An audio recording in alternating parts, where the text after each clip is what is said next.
வணக்கம். இன்னைக்கு சிறிய விளக்கம் பெரிய மட்டத்தில் நம்ம எதை பற்றி பார்க்க போகிறோம்னு பார்த்தீங்கன்னா, கடல் பக்கத்தில் இருக்கிறதுனால கடல் சம்மந்தமாக தான் ஆக்சுவலி விட்டமின் ஏ டெஃபிஷியன்சி பற்றி பார்க்க போகிறோம். நம்மளோட பிளட்டில், அதாவது நம்மளோட ரத்தத்தில் விட்டமின் ஏ, நம்மளோட டிஷ்யூவில் விட்டமின் ஏ கம்மியாக இருந்துச்சுன்னா என்னென்ன மாறுதல்கள் ஆகும் அப்படின்னு சொல்லி ஃபஸ்ட்டு பார்த்தோம்னா, முடி ரொம்ப கொட்டுறது, ஸ்கின்ல இஷ்யூ வர்றது, ஐயில் ப்ராப்ளம் வருது.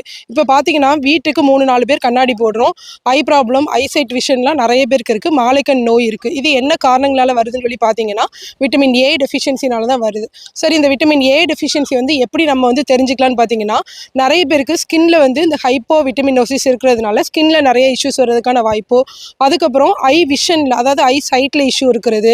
அதுக்கப்புறமா மாலைக்கண் நோய் வர்றது, கண் கொஞ்சம் பிளர்ராக தெரியுறது, முடி ரொம்ப கொட்டுறது, இதெல்லாம் காமனாக வரக்கூடிய ஒரு இஷ்யூவாக இருக்கும். சரி, விட்டமின் ஏ டெஃபிஷியன்சி எனக்கு இருக்குதுன்னு தெரியுது, நான் அதை எப்படி சரி பண்ணலாம் அப்படின்னு சொல்லி பார்த்தீங்கன்னா, முதல்ல வேர்ப்பாறை, தலைப்பாறை, மிஞ்சினங்கால் தான் பற்பச்சந்திரம். முதல்ல நம்மளோட வீட்டில் இருக்கக்கூடிய பொருட்கள் வச்சு, இல்லை நம்ம சாப்பிடக்கூடிய உணவுகள் வச்சு அதை சரி பண்ணிடலாம். விட்டமின் ஏ எதுலெல்லாம் அதிகமாக இருக்குன்னு சொல்லி பார்த்தீங்கன்னா, மஞ்சள் நிற காய்கறிகள் எல்லாத்துலேயுமே அதிகமாக இருக்குது.